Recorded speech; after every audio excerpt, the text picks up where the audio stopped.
Good morning from Panhandle Outdoors, America's only daily outdoor TV show. Your source for fishing, hunting, and information for folks who enjoy the great outdoors. Now sit back, relax. It's Panhandle Outdoors. Good morning, folks. Welcome to Panhandle Outdoors. I'm Winston Chester. I'm glad to hear on this Monday morning. Got a big show lined up. Special guest here in Studio B. We'll talk about all kinds of exciting things. And this is Thanksgiving week. I know all y'all have everything ready to go. But we're going to talk more about that tomorrow, maybe some Wednesday. But make sure you got those turkeys. They're still somewhat to see if I get tickled about it, because every year it's such a run on turkeys. But anyway, should be a lot of them out there. High today. Look, our weather brought to us by Gulf Coast Air Conditioning. Drew Pollard and a hard-working crew up here in Southport, taking care of our everyday comfort needs. We're looking at a high of only 64. They're calling a low tonight of 38. So here on the coast, now that's going to be flexible. Buddies up there north of here, inland, it's going to be, as you know, colder. So I can smell that smoke now from some of those fires in fireplaces and stoves and all going on.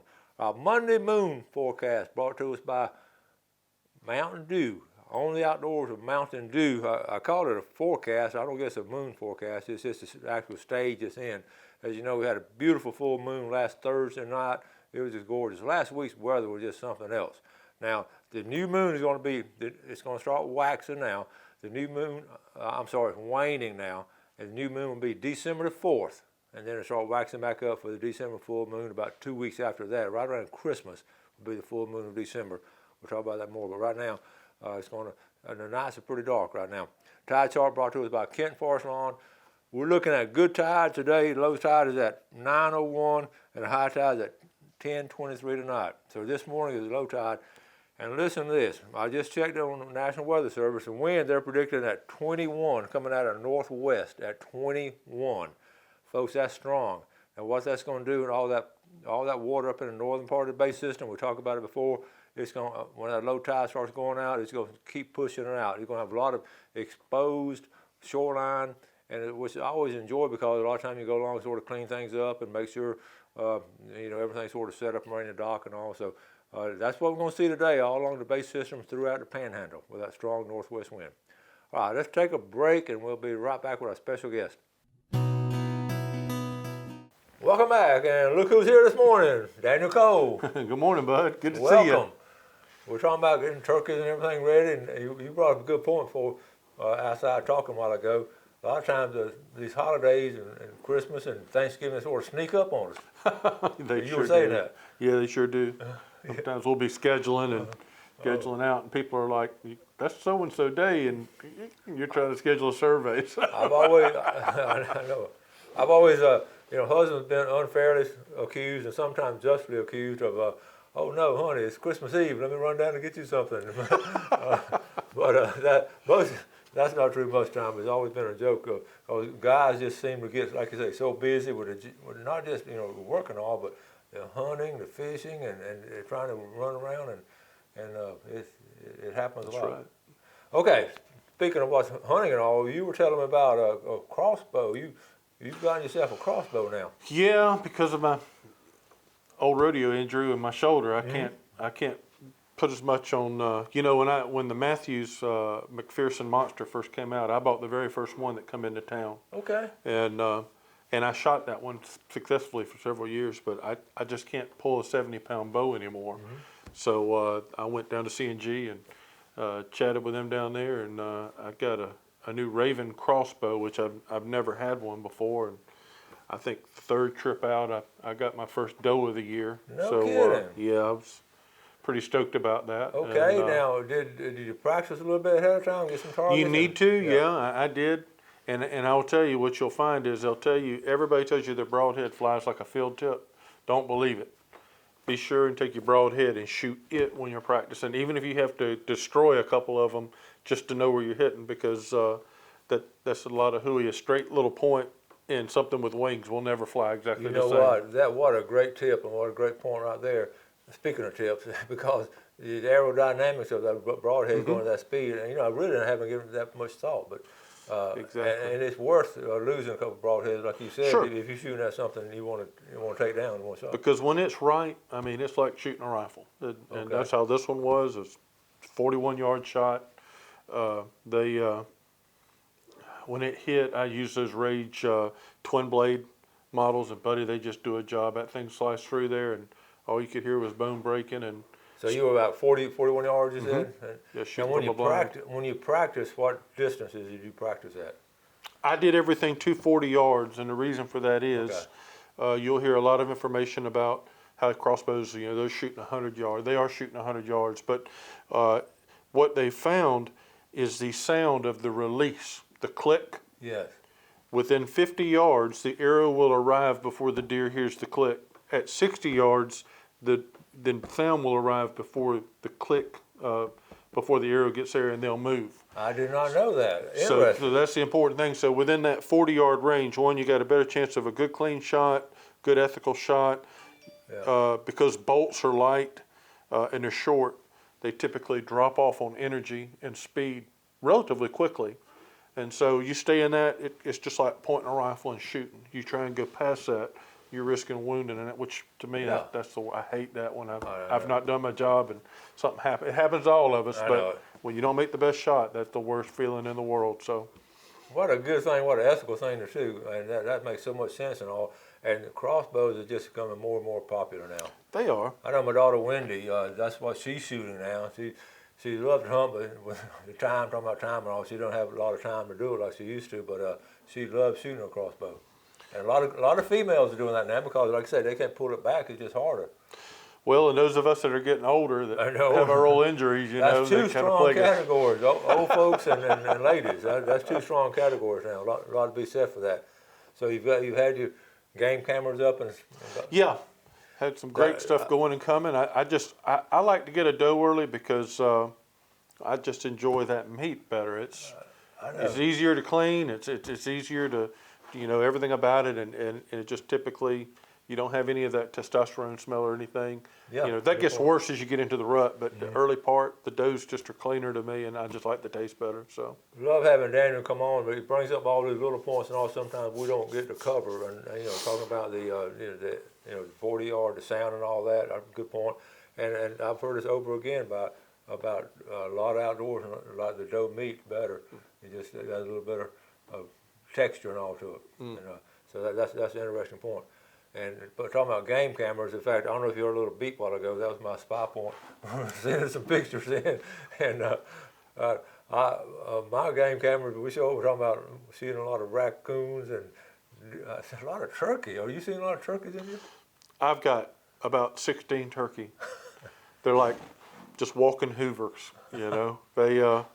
They eat everything you put out for feed and anything you do. So it's they've got so acclimated. It's funny. It used to be they'd run off as soon as I'd pull up. Now you can actually pull up and they'll kind of walk away into the brush. Like, oh, you're back bothering us. Hurry up! I'm getting hungry. hurry back! Get that out of here. And it's interesting though when you're seeing those like a lot of us are. That's a good sign because sooner or later that buck's gonna start coming through. They're gonna make that range, and you hear somebody, a buddy, a couple miles away. Oh, I'm seeing a big buck and all. But it's not his buck because that buck's gonna be coming down your way pretty soon during rut season. That's the beauty of it. Okay, we're gonna take a break and come back in just 1 minute. Okay. Okay, so here with Daniel Cole. By the way, he's a boat guy, but he loves to hunt and loves to boat. They go hand in hand. I know, it really does. And we'll talk about boats in a little bit, but let's finish up talking about the hunting and all. And we're just off air talking about how the deer roam for the food, and they'll come up in people's yard and actually at night eat acorns and all from trees in neighborhoods and all. That's that natural food. Of course, we supplement it as hunters. We supplement it with the corn and all. So it's been an interesting over many years how it's developed, how the hunting has developed. Now you've been on a trip. You had a good little trip in North Carolina, you said. Yeah, I did. I had a nice time up there. Only thing we were hunting there was antique. So, So your wife she likes antiques? Oh, absolutely, yeah. That's cool. What about, were the leaves turning up there? Or? Oh, they had already turned and were starting to fall off the trees already. Okay. But we got there at the perfect time. It was like nothing was off yet, and they were just starting to fall. What about, you know, did you get to do any kind of dove shoots this year? Have you been on I one didn't yet? get to do any dove shooting, but I've got quail. You know, we have quail hunts coming up, and Tell I'm us more of about a your- quail hunter anyway than, Yeah. than the dove. I just like the flavor of it I better. remember last year we did a lot of talk on it. I'm gonna have to call that back later. That's my phone calling. But people get all kind of excitement this morning. Okay, so talking about quail hunts. Tell us about it. What's coming up with them? Well, we just, you know, I'm very fortunate to, you know, have friends who are, you know, very deeply steeped in it. You know, it's only been something I've done the last couple of years, and it's only been because friends have, you know, invited me to come and be a part of it. And it's morphed a little bit, and that they have some, you know, hunters who come and they do paid guided hunts, but, you know, some hunters, they come and they're not the best shot. So they'll ask for a backup gun just so they get something when they get to come, you know, because you're going Yeah. to spend their money. And so that's what I'll do. I'll come as the backup shot and make sure they take something home. So That's it's cool. fun and it's interesting. That's and a I tough love it. job, isn't it? I don't mind it at all. So I've often thought, you know, as I was kidding about it, I've often thought about it because I know some of them, you know, aren't used to shooting a lot. When you're a backup guy, are you actually behind these folks, or are you off to the side? How does Usually that to the work? side. Because Your it can side. be dangerous. It can be. Uh, And you know, you just quarter it. You know, if it's on their side, that's theirs, and here.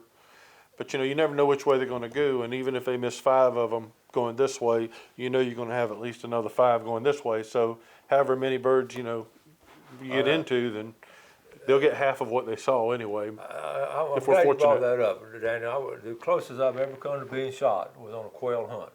And I seriously, it was the same situation. It was some of the high school buddies got back together, and one of the buddies came with us. He never was much of a hunter, just didn't hunt much, but he was with us that weekend. And y'all remember I did some videos on some of those quail hunts. And this particular one, we were between Tallahassee and Thomasville, a little quail plantation, but it was privately owned. It was Right. So anyway, same situation. That's why I said side by side. You know, you stay side by side and you walk, and then you take it's, you know, okay, it's your turn to shoot first. You know, just basic. And we'd gotten in a position where this is sort of swung around. The group is sort of swung around this way. We had a left wing and right wing. And what happened? The bird flew that way, and my buddy, it was his turn, and he shot, and it actually went over my head. If it had kept going another second or two, it would have. So I tell that story to tell folks how careful you got to be, even on a quail hunt. It happens. We had on bright orange too. But if somebody, like I say, those people who come, a lot of them don't know what they're doing, and they don't do it intentionally, of course, but they just get excited. Now, you've seen it, haven't you? Yeah, I typically stand back just a little bit. You know, usually you're on a straight line, but I typically stand back a little bit. And when that bird comes up, I watch the other hunter instead of the bird. Yeah. Unless it just automatically jumps my way. Typically, I don't know why they seem to fly. They don't like to fly straight away, like trap and shoot, shoot and trap. They'll go one way or the other. Yeah. So once you know where the bird's going, watch your buddy. That's exactly good point.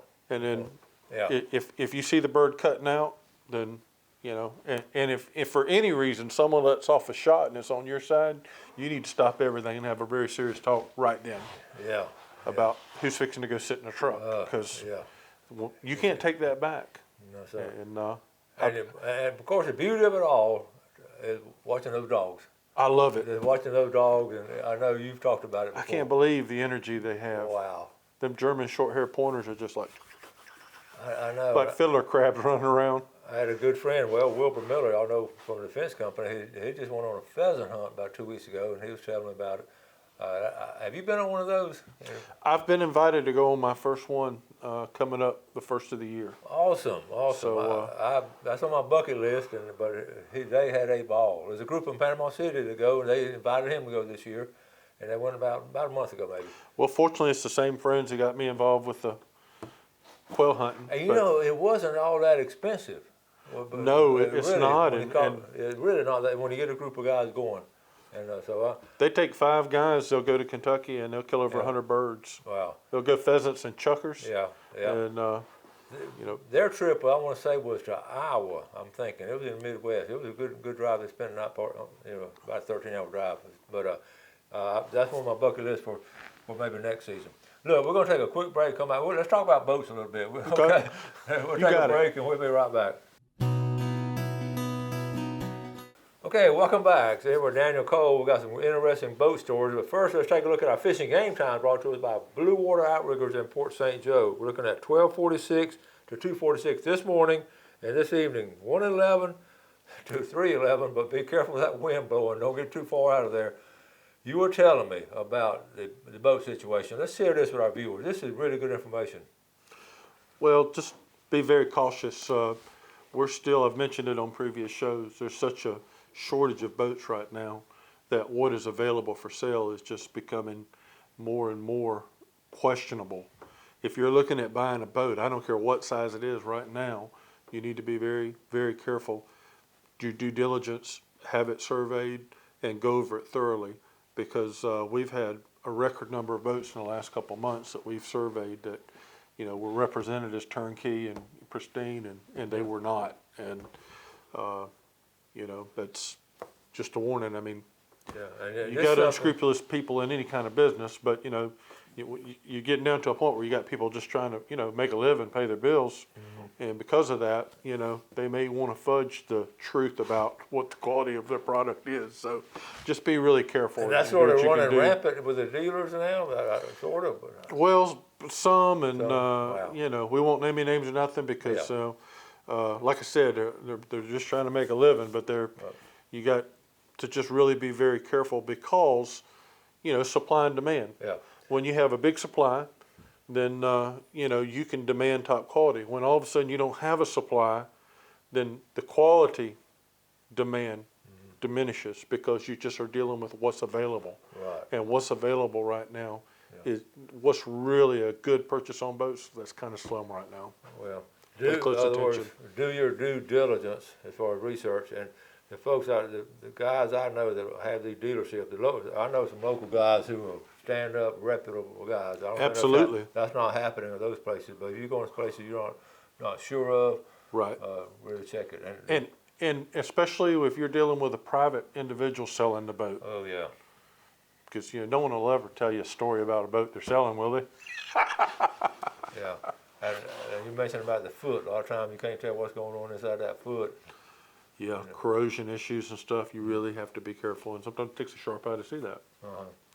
Of course, Christmas is coming up, and a lot of people like to, spend money at Christmas for different presents. But a lot of people like to get boats around Christmas time. I've known people who've done that.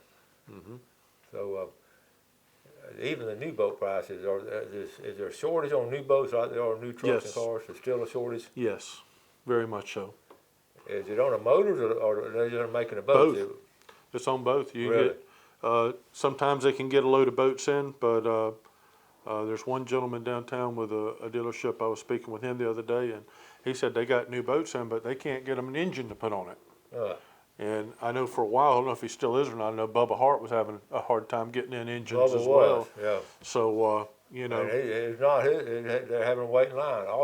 They told me it was just a nationwide problem getting them in. So I noticed they had some more on there the other day. So for like anybody, you may really want something right now, but I'm not saying don't buy nothing. Just be sure you do your due diligence and you know that what you're getting into is what you really want. Yeah, again, I deal with reputable people like Bubba and a lot of guys here in town are good reputable. Because I will say we're also handling a couple legal cases right now as professional witnesses where brand new boats have been sold, and those brand new boats are in terrible, terrible condition the way they've been put together.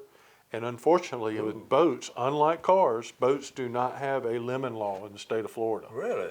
So you are stuck litigating that to do anything to get your money back if you buy a new boat. That's a new boat, not a used one. What was the problem? Just in the construction or just? In construction, ABYC standards were not followed for electrical systems, so they've got unnecessary corrosion damage, faulty pieces, parts that are not really rated for marine use being used, pumps rusting out, stuff like that, generators not running, not following the proper protocols for being able to do proper fire suppression on generators and stuff like that. Wow. So just, there's a lot of litigation going on with certain boat dealerships, I mean, not dealerships, but boat brands right now too. So just be very careful. Just buying new does not guarantee anything. Wow, and like it used to. And Yeah. folks, this is not coming from somebody who just saw a boat the other day. Daniel made a lifetime career out of knowing boats and all. He's our boat expert here in Panhandle Outdoors. So take it what it's worth. It's coming from an expert like that. So that's surprising to me to hear about that with something new, because you don't expect you pay that kind of money for something new. It's going to be wow. It is. Okay, got to know about a minute or two left. Here it is, right. You know, we got hunting season coming up. You got your quail season, all that. But you're staying busy though in the winter. This is one of your busy times, isn't it? Yeah, it has been. So the big boats, are they still out of the water? I know, like the big fishing boats and all. They still A lot of surveys? them. A lot of them are getting their insurance surveys for the year. You know, Okay. there's been a big upheaval in the insurance market here. Yeah. A lot of people aren't writing anymore, so they're all having to go and get, you know, policies with new companies. So we've seen a lot of that type of business as well.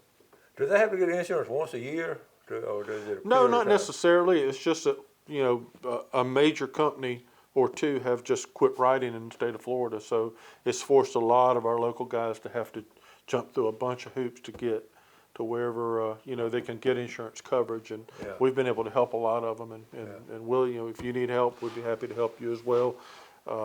There is coverage out there, but it's just expensive and hard to come by right now. And it has a lot to do with, you know, how your boat is represented if you're going to get it. Okay, well, Daniel, thank you, bud, and good luck to you. You have a great Thanksgiving. Thank you. We'll see you next month. Sounds good. Thank you all watching Panhandle Outdoors. We'll see you tomorrow. Do something good today for your fellow man, and God bless. Thanks for watching America's only daily outdoor TV show, Panhandle Outdoors with Winston Chester, featuring hunting, fishing, and other activities and information to help you enjoy the great outdoors. Join us next time for Panhandle Outdoors.